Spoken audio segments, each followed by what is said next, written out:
7 en punto de la mañana, a las 6 en las Islas Canarias. Muy buenos días, soy Rosana Laviada. Reciban un cordial saludo en nombre de todo el equipo que hace posible Es la Mañana de Federico en Es Radio en este jueves 20 de noviembre. Vamos a afrontar ya esta segunda hora de información en Es la Mañana. Ya saben todos ustedes que al filo de las 8:30 de la mañana, a partir de nuestra tertulia, con todos ustedes Federico Jiménez Los Santos. Hoy es el día de San Edmundo, así que felicidades a todos los Edmundos, especialmente si son miembros del Club de Libertad Digital y si nos están escuchando. Felicidades a todos ellos. Muchísima precaución, déjenme que les cuente y además con detalle la situación meteorológica, porque ya saben que entre hoy y mañana una tormenta de nieve y de frío gélido va a llegar a la península y ya está dejando su rastro, sobre todo en el norte de la península. La cota de nieve va a ir descendiendo conforme avance el día de hoy. Se va a situar en torno a los 500 metros.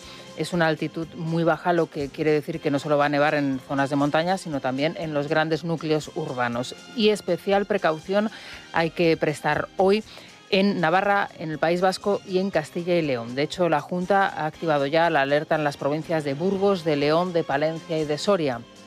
Prepárense porque la nieve va a llegar y además lo va a hacer con fuerza y además con intensidad. Se pueden alcanzar en algunos de estos puntos hasta 40 centímetros de nieve. Lo peor de este temporal se prevé la próxima madrugada, la del jueves al viernes, así que insistimos, vienen las horas complicadas, prepárense, sobre todo también en lo que se refiere a la circulación. Si tienen que coger el coche, si tienen un viaje previsto en las próximas horas, prepárense y preparen el coche. Esas cadenas, ese depósito lleno, en fin, todas las recomendaciones, los teléfonos móviles, las baterías.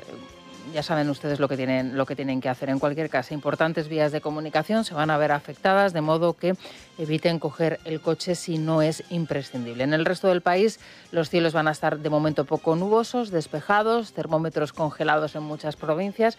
Bueno, pues que ha llegado el invierno, que con el 20 de noviembre llega el invierno. En Madrid tenemos ahora mismo 0 grados, hoy vamos camino de los 10, ahí vamos bajando los termómetros. Se nota, Se nota que en la capital hace frío. La máxima nacional hoy en Santa Cruz de Tenerife, allí 24 grados, mínima Ávila, Burgos y Cuenca 1 grado bajo cero. Y en este 20 de noviembre, efeméride que muchos insisten en celebrar, hoy algunos les contarán que se cumplen los 50 años de la muerte de Franco, hoy otros les contarán que se cumplen 50 años de nuestra monarquía en España. Nosotros hoy lo que queremos referenciarles es que mañana, en ese acto del Congreso de los Diputados, en donde van a estar sus majestades los reyes, finalmente el único líder político que va a acompañar a sus majestades va a ser Alberto Núñez Feijóo. Se lo estamos adelantando en Libertad Digital, nuestra compañera Maite Loureiro, y es que el presidente del Gobierno sí que va a estar en esa imposición del Toisón de Oro, pero luego no va a acudir al Congreso de los Diputados porque se va al G20.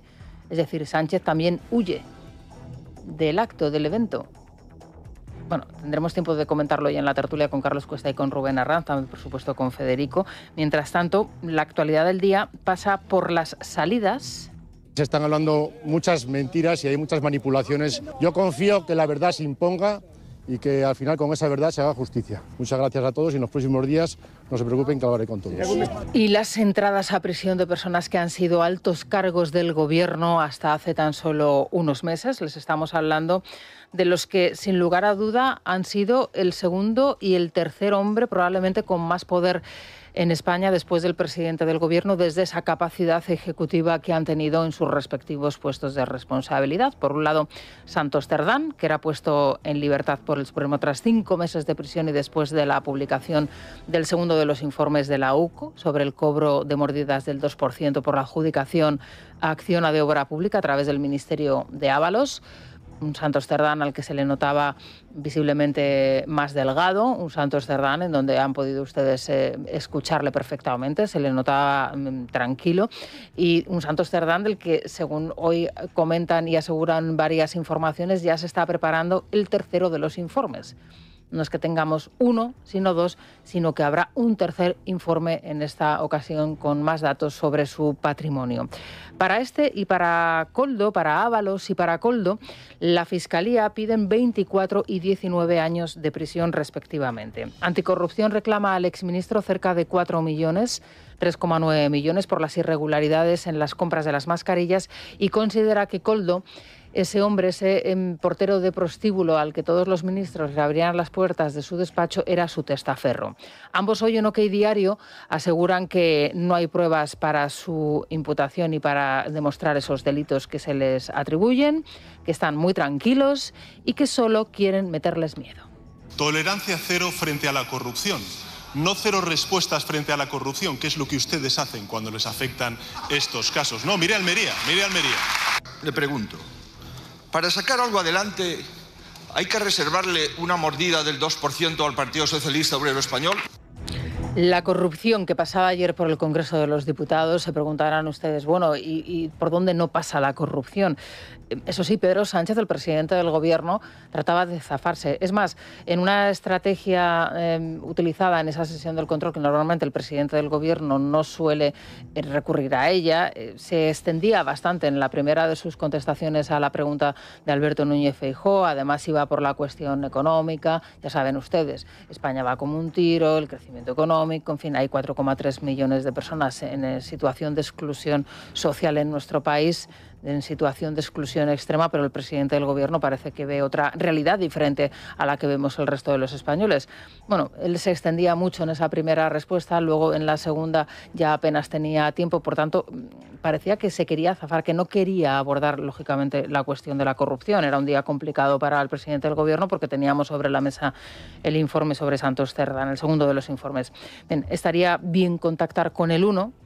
Es esa frase que se puede leer en el informe, esa frase que nos lleva a Marruecos, que la UCO describe como una posible implicación o como una posible referencia al presidente del Gobierno. Sobre la implicación y el conocimiento del presidente del Gobierno, sobre todo su entorno corrupto, estamos hablando, insisto, de su número 2 y de su número 3, era preguntado ayer el presidente de Castilla-La Mancha, Emiliano García Paje. ¿Qué responsabilidad política le atribuye usted al presidente del Gobierno en los casos de sus dos número 2? Si me preguntas, ¿puede pasar que te estén toreando tu núcleo duro, tu núcleo más de confianza y no enterarte? Puede pasar. El que te pase eso tiene una consecuencia, tiene un análisis. Pero evidentemente nadie que se vea sorprendido por el comportamiento de alrededor puede decir que lo sabía, porque entonces la consecuencia no es política. La consecuencia es penal. Bueno, yo creo que el presidente de Castilla-La Mancha quiere decir lo que quiere decir.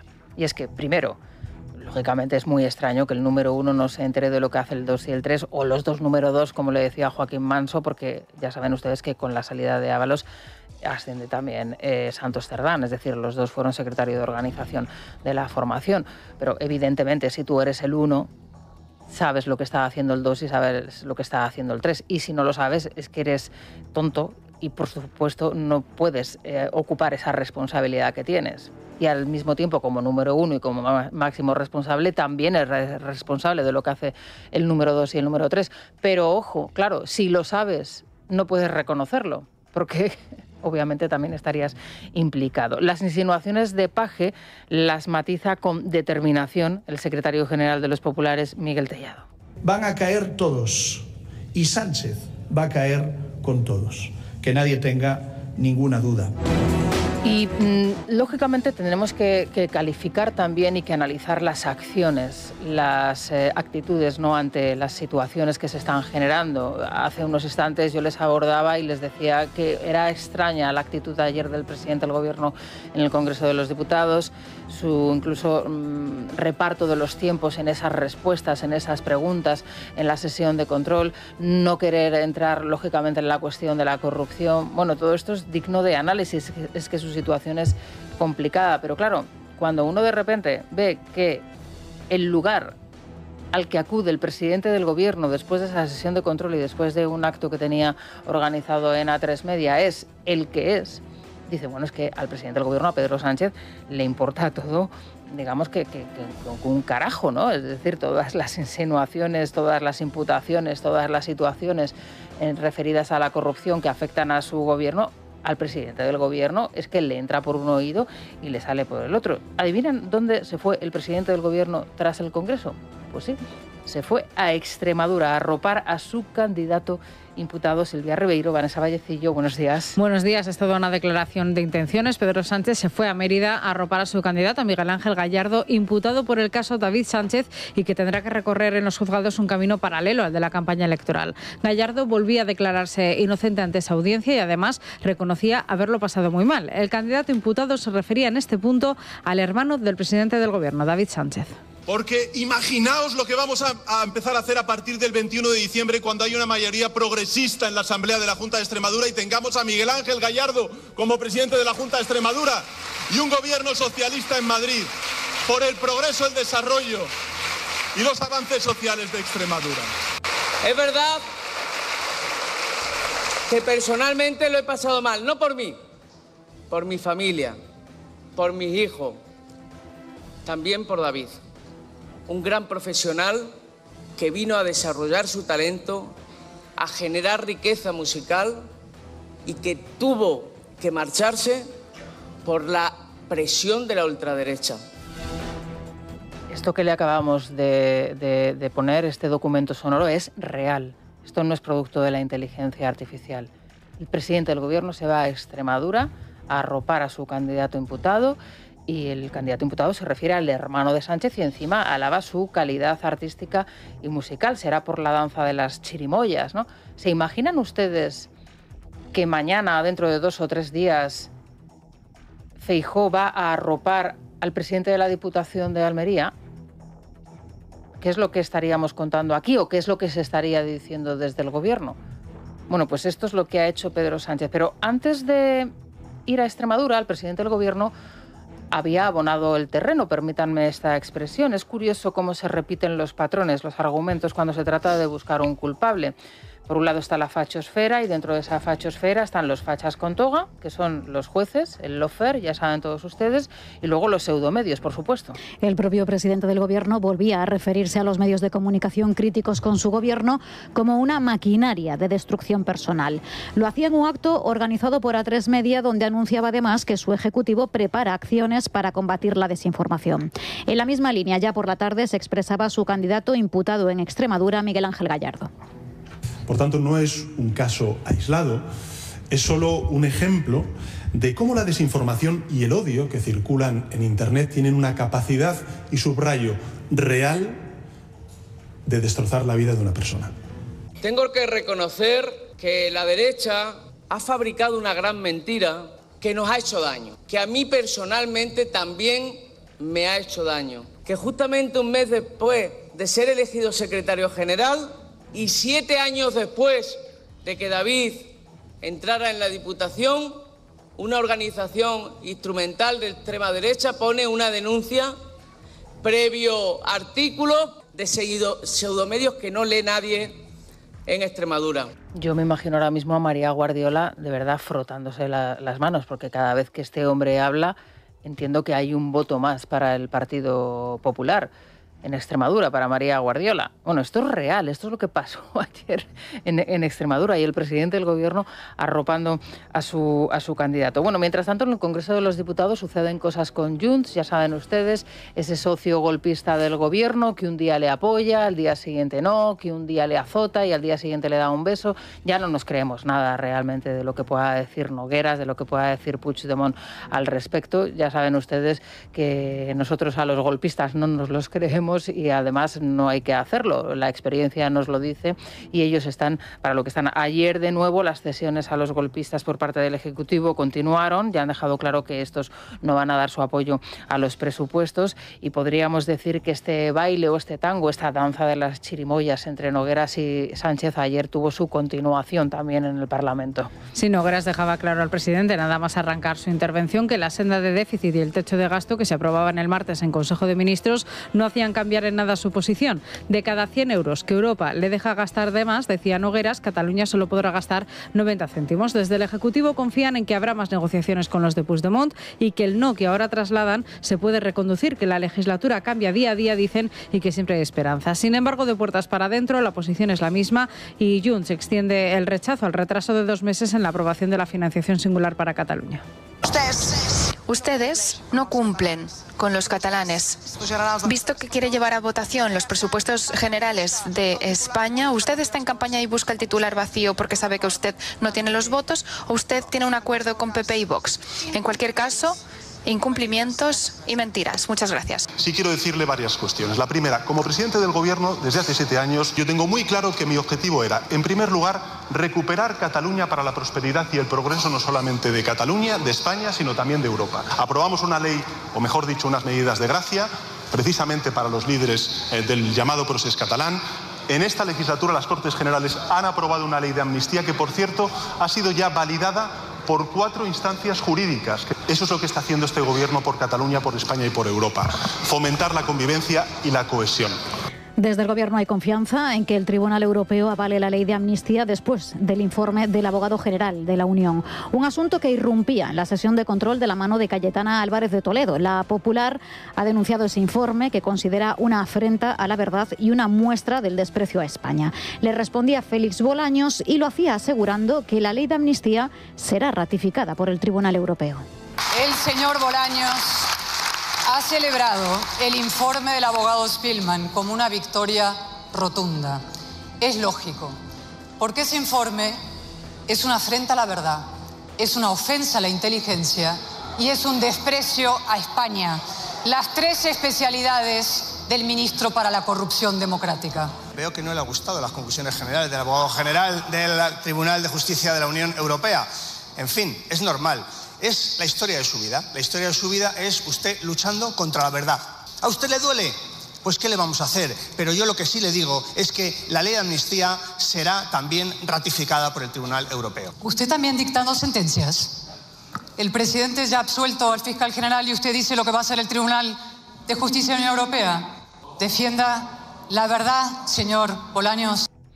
Bueno, ahí le respondería el fiscal general del Estado, la verdad no se defiende, la verdad se defiende, la verdad no se filtra, ¿no? Esta es la famosa frase que el fiscal general del Estado pronunció y que dijo haber escuchado a una persona que se acercó a él a la entrada del tribunal, ¿no? En cualquier caso, bueno, el abogado Spillman lógicamente tiene una trayectoria, además una trayectoria nefasta para los derechos civiles y los derechos humanos de los españoles, de aquellas personas que han defendido la Constitución y que han defendido la democracia en nuestro país. De eso no nos podemos olvidar.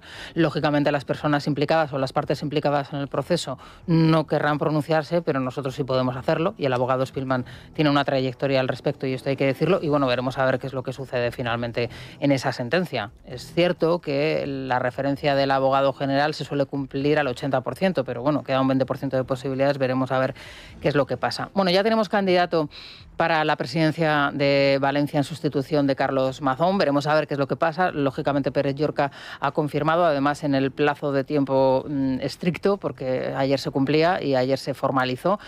Y ahora se supone que empieza esa negociación entre Partido Popular y Vox, que no debería llevarles más de 5 minutos de reunión, o al menos eso es lo que pensamos nosotros. Y hasta ahora portavoz popular en las Cortes, ya es oficialmente candidato a la presidencia de la Generalidad. Juanfran Pérez Llorca lamenta que lo hace sin haber alcanzado todavía un acuerdo. El registro de su candidatura se ha realizado en el último día de plazo y el acto pone en marcha ya el proceso de investidura con un pleno que va a tener lugar previsiblemente la semana que viene, entre los días 26 y 28.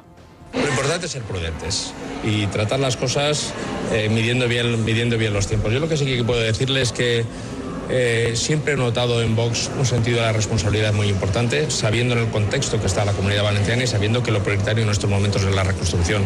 Y mientras se siga en esa dinámica, el acuerdo se va a alcanzar. En ese debate de la próxima semana, los diputados tendrán que decidir si Pérez Llorca cuenta con el respaldo de la mayoría para presidir la Comunidad Valenciana. Y aquí será decisivo el voto de Vox, que aún no ha dado por cerrada la negociación. Sin embargo, la mayoría de los medios da por hecho que los de Abascal pondrán sus 13 votos a favor de la estabilidad en la región. Uno de los puntos del acuerdo que se está fraguando es el de la remodelación del Gobierno valenciano, que afectará al menos a los 3 primeros puestos clave.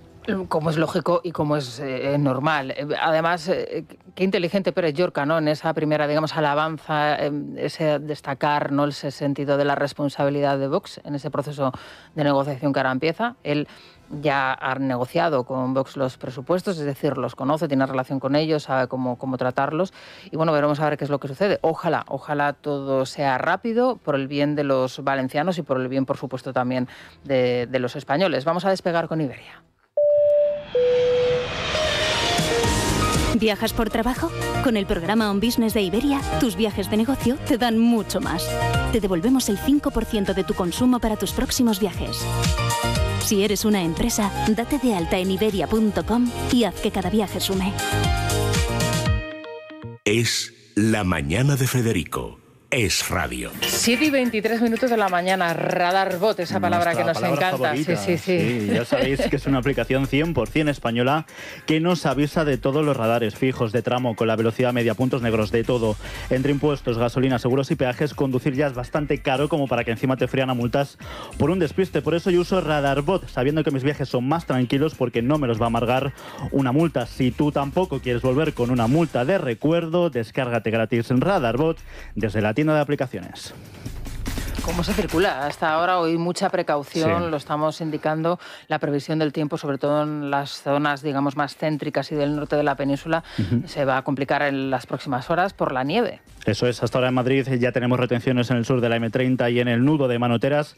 En el centro de la capital, tráfico lento en Gran Vía, Atocha, Paseo de Recoletos, también complicaciones en el Paseo de la Castellana, a la altura de Rubén Darío, en Joaquín Costa, su paso por Avenida de América, en la calle Costa Rica y, como es habitual, en la entrada por O'Donnell con Doctor Esquerdo. ¿Cómo se circula por el resto de carreteras españolas? DGT, Darío Carnicero, ¿qué tal? Muy buenos días. Buenos días, a esta hora seguimos pendientes de la nieve que deja transitable con precaución la AP66 en Asturias, en el entorno del Moclín, y transitable también con precaución en Palencia, la A67 a la altura de Camesa de Valdivia en ambos sentidos de la marcha.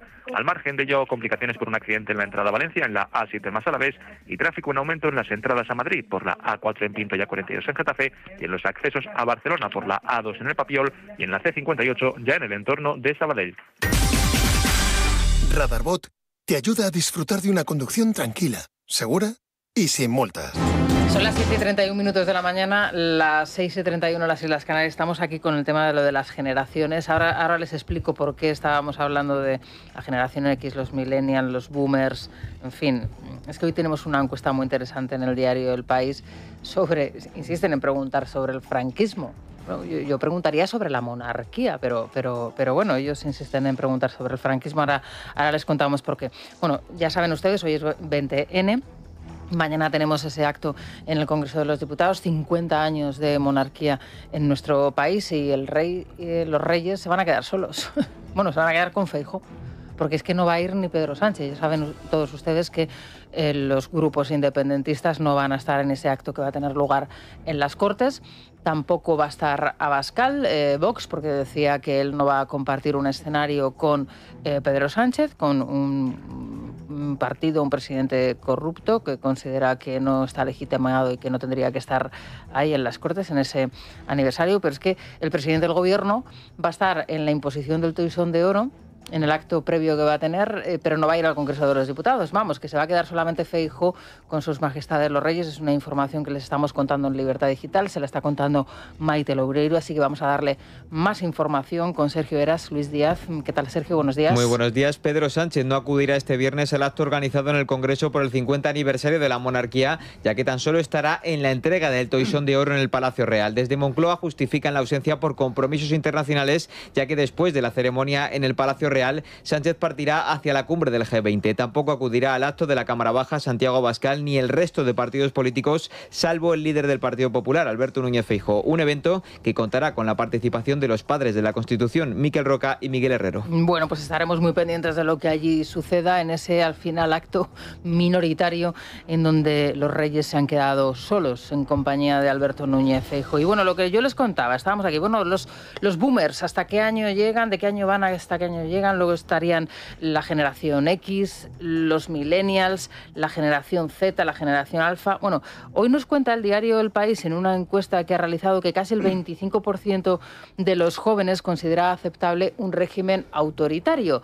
Y esto es muy llamativo porque a medida que las nuevas generaciones van teniendo una conciencia, digamos, social y política, se van adhiriendo a esta iniciativa o a esta pregunta. De hecho, por ejemplo, la generación Z, que es la generación que iría más o menos hasta el año 2010, desde el año 95 hasta el año 2010, son esos jóvenes que ahora, bueno, pues tienen eso, entre 15 años y 16 años y 25 más o menos, consideran que una opción autoritaria podría ser óptima antes que una democracia corrupta en el 23,6% de los casos. No deja de ser una encuesta llamativa, sobre todo teniendo en cuenta que a medida que vamos aumentando de edad, es decir, que vamos cumpliendo años, ese porcentaje va disminuyendo. Sí, casi 3/4 partes de la población creen que la democracia es el mejor sistema frente a cualquier otra forma de gobierno, aunque casi un 20% considera que en determinadas ocasiones un régimen autoritario puede ser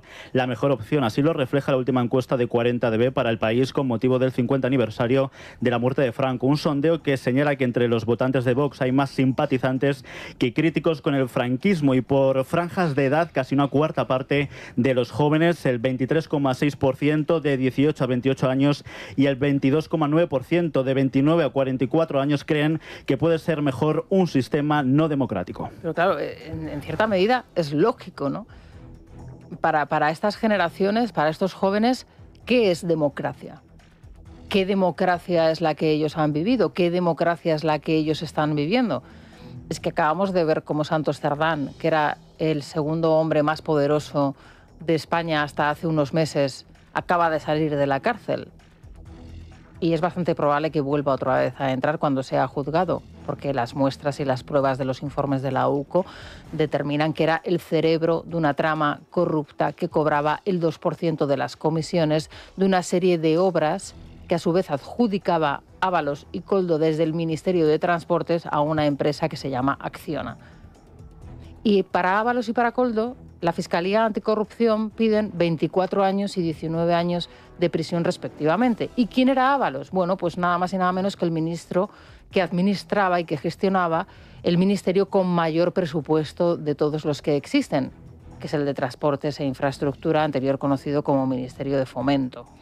Es decir, que la segunda y la tercera persona más poderosas del país, en lo que a ejecución se refiere, o los números 2 del presidente del gobierno, si lo prefieren ustedes, van a entrar o acaban de salir de prisión.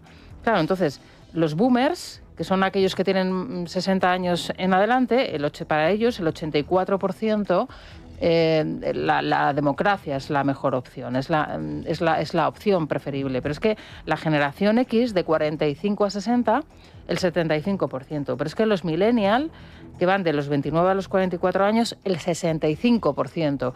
Pero es que la generación Z, el 65% también. Es decir, que su percepción de la democracia es de una democracia corrupta.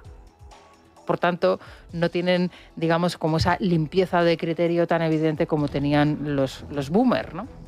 Es muy llamativo, es muy curioso y desde luego es interesante. Lo tenemos que abordar en la tertulia. Y bueno, ¿qué va a pasar en Aragón? ¿Va a seguir Aragón el camino de Extremadura? ¿Va a seguir Aragón el camino de Andalucía y de Castilla y León? Veremos a ver, pero Jorge Azcón ya se lo está pensando. Jorge Azcón se compromete a convocar elecciones si no es capaz de sacar adelante los presupuestos en la región. Sigue así los pasos de su compañera María Guardiola en Extremadura y marca distancias con el gobierno y su incapacidad para legislar. Las cuentas están ahora en manos de Vox, que perpetúa un bloqueo en la región que a juicio de Azcón paraliza el avance y las inversiones.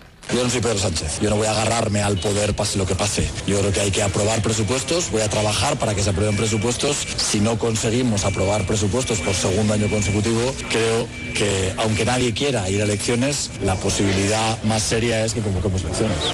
Zelensky ha viajado a Turquía dentro de su gira europea tras visitar nuestro país. En una comparecencia junto al mandatario turco, el presidente ucraniano ha llamado a intentar reactivar las negociaciones de paz que se encuentran en punto muerto, al tiempo que ha pedido que esa paz conlleve garantías de seguridad para su país. Le escuchamos. En cuanto a la situación diplomática, y dado que ahora se han activado muchos procesos, estamos tratando de asegurar que toda la actividad esté dirigida a la paz, a una paz digna con seguridad garantizada. La guerra debe terminar, no hay alternativa a la paz, y Rusia debe comprender que no debe haber ninguna recompensa por la guerra ni por los asesinatos. Y el dictador Maduro ofreció dejar el poder en 2 años y Trump lo rechazó, según publica The New York Times. Todo parece indicar que la Casa Blanca considera inviable la propuesta en plena escalada militar y diplomática contra el chavismo. El diario neoyorquino asegura que el presidente estadounidense ha autorizado planes de la CIA para una operación encubierta en Venezuela. Desde Washington insisten en que es inaceptable que la salida de Maduro del poder se postergue. Bueno, pues esto sería una buena noticia, ¿no? Si pone un plazo de 2 años Maduro, lógicamente engañando a las autoridades estadounidenses con ese plan ficticio, es que las autoridades estadounidenses consideran que Maduro lo que se tiene es que ir ya, ¿no? O que van a trabajar para que Maduro se vaya ya. Nos vamos a ir a la Mutua, son las 7:39 de la mañana, 6:39 en Canarias. ¿Qué nos cuentas hoy, Sergio? Podéis entender que en pleno 2025 y con la que está cayendo con todo cada vez más caro, aún hay seguros que no dan ninguna facilidad a la hora de pagar. No lo entendemos. Así estamos, que nos tienen contentitos, podemos decir. Pero os voy a decir qué hacer. Es el momento de irse a la Mutua. Y es que si te cambias a la Mutua, además de poder pagar en 3 veces sin intereses, te bajan el precio de cualquiera de tus seguros, sea cual sea. Tan solo tienes que llamar al 91 555 55 55, 91 555 55 55. Vete a la Mutua y todos contentos. Consulta condiciones en Mutua.es. Nos vamos a la prensa económica con CaixaBank. Es La Mañana de Federico. Es radio. Buenos días, Beatriz García. Muy ¿Qué tal buenos estás? días. Bueno, vamos con esa prensa económica. Como siempre empezamos con libre mercado. Hartazgo en el último bastión económico que no ha colonizado el gobierno. Nos dicen lo que tenemos que hacer. A ver, ¿dónde nos situamos? Sí, nos vamos a situar en la AIREF, en esta autoridad independiente que hasta ahora es la única institución pública que se atreve a criticar al gobierno de Pedro Sánchez. Ya sabemos lo que ha pasado con el INE, hasta la propia Calviño lo sospechábamos ya, con esas revisiones siempre a favor del gobierno, pero bueno, nos lo corroboraba la propia exministra de Economía, Nadia Calviño, y luego pues en el Banco de España el gobierno pues ha puesto a un exministro, a José Luis Escrivá. O sea que, bueno, ya sabemos que si al Banco de España le toca analizar la reforma de pensiones de su jefe, pues ese análisis, esa evaluación no va a ser tan objetiva como debería. Y es lo que está pasando en la AIREF. En la AIREF, de hecho, el Gobierno ha encargado a esta institución un análisis sobre las pensiones. No se lo ha encargado porque en este Gobierno aboguen por la transparencia y la independencia, no, porque la reforma de pensiones, precisamente de Escrivá, no convencía a Bruselas, sus números no convencían en la Comisión Europea, lógicamente, y bueno, pues el Gobierno dijo, bueno, pues que nos lo examine esta autoridad independiente. Y ese examen, que iba a ser cada 3 años, le tocaba ya en 2025, resulta pues que el Gobierno, el examinado, ha querido pues manipular el examen del examinador. Ha aprobado diferentes reales decretos, bueno, y la presidenta de la AIREF por esto está indignada, donde a ti te van a examinar, pero tú pones las normas. O sea, esto muy objetivo, sí, muy serio, muy técnico. Entonces, claro, pues la presidenta de la AIREF, que acaba su mandato en marzo, ya está de salida, ya está diciendo, mira, o sea, no tiene pelos en la lengua, y lo que está diciendo es que nos dicen lo que tenemos que hacer, que no tienen independencia a la hora de hacer las evaluaciones, que está el gobierno haciendo un uso privativo de un servicio que pagan todas las administraciones con una tasa para que sea independiente. Y entonces, bueno, pues la reforma de pensiones le ha salido al gobierno con sus reglas un aprobado raspado, porque claro, en algunos de las condicionantes que el gobierno ponía y de las fórmulas era que para analizar los ingresos en la reforma de pensiones se contasen las transferencias que hace directamente el Estado, no solo las cotizaciones. Claro, si yo cuento como ingresos lo que a mí me dé la gana, pues siempre me va a salir que tengo muchos ingresos, el gasto es lo mismo. Está haciendo las señales de humo, ¿no? Exacto. Y entonces, bueno, pues ha ido al Pacto de Toledo Cristina Herrero, sí, que es la presidenta, y pues ha hablado con bastante contundencia, y hay que decirlo, cuando renueve el cargo pues veremos a quién ponen, claro. Pero yo creo que a alguien de su perfil no será más un perfil amiguito. Bueno, que es una pena, es una pena. Bueno, España ya es un solar, claro, lo que tú dices, es el pequeño el bastión, ¿no? La pequeña isla que queda ahí. Sí. España tiene el segundo estado de bienestar más ineficiente de la OCDE, es decir, más gastos, peores resultados, peores servicios, ¿no? Sí, eso es bueno, es una percepción que tiene ya todo el mundo, es un informe que nos recoge Diego Sánchez de la Cruz. El puesto 22 ocupa España de 23 países, vamos, o sea, solamente por delante de Grecia, y ya sabemos que Grecia, por ejemplo, en términos de empleo, pues nos ha tomado la delantera.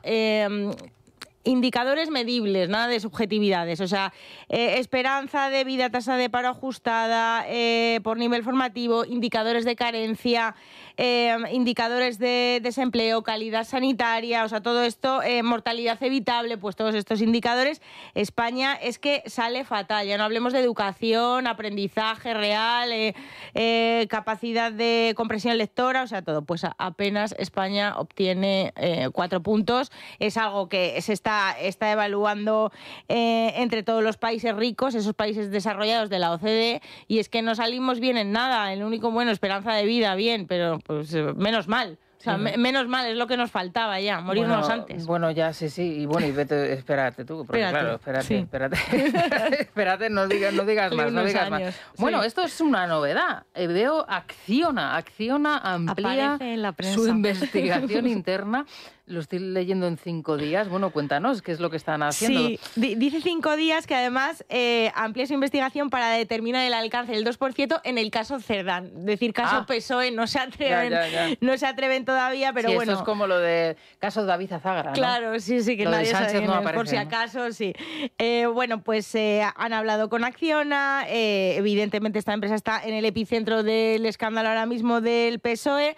Dice 5 días que la empresa sospecha que puede haber varios garbanzos negros en sus filas, o sea, muy inteligentes. No nos lo podíamos esperar. 6,7 millones. Sí, se despidió al responsable de construcción que comentábamos ayer en su momento, pero bueno, pues la empresa estaría tomando medidas para intentar, pues acometer más despidos, librarse un poco y cercar un poco el escándalo sobre todo en su sección de construcción y las relaciones con, ya sabemos, con Seminavar. Además, claro, también es muy extraño, ¿no?, que dependa de una sola persona, que es este señor que iba al Penta. Vamos, sí. Lo hemos visto fotografiado en numerosas ocasiones con Santos Cerdán, pero vamos, que una persona de Acciona de momento no puede ser, y para eso, bueno, pues ha contratado una auditoría externa para, determinar o descubrir quién más está metido en el lajo. Bueno, y un último titular, vea. Pues tenemos malas noticias para el sector de la vivienda, o por lo menos para los candidatos a comprarse una, porque estamos en récord de precio.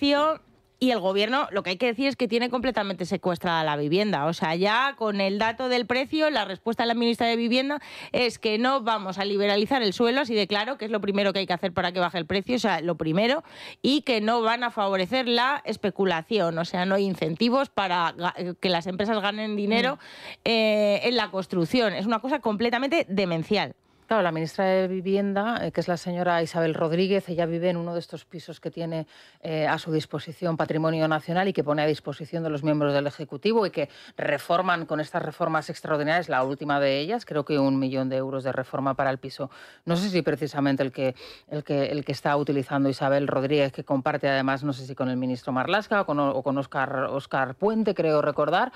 Claro, es que ellos viven en esos pisos o van de alquiler por las calles estas de los barrios de Salamanca o de Chamberí a 3.000 euros el alquiler al mes. Eso es. Que era el piso que tenía en Hilarión Eslava Santos Cerdán. Ellos esto de la vivienda no lo sufren, no lo padecen. No va con ellos. Claro, es que hay que pisar a veces un poquito el asfalto para darse cuenta de las cosas. Yo creo que es uno de los grandes problemas que tiene ya no solamente el gobierno de España, sino en general la clase política. Que no baja al asfalto, que no pisa, que no va por la calle, que no coge un metro, que no coge un autobús, que no se dan cuenta de los problemas que tienen las personas, los ciudadanos, para los que están ahí y los que les han puesto ahí, además. Pues sí. En fin, son las 7:49, las 6:49 en Canarias. Vamos a dejarles a los oyentes con las noticias más cercanas, las de su comunidad, y luego a partir de las 9:30 te volvemos otra vez, 9:15, la apertura de la bolsa, que también nos interesa. Muy bien. Vamos a ello.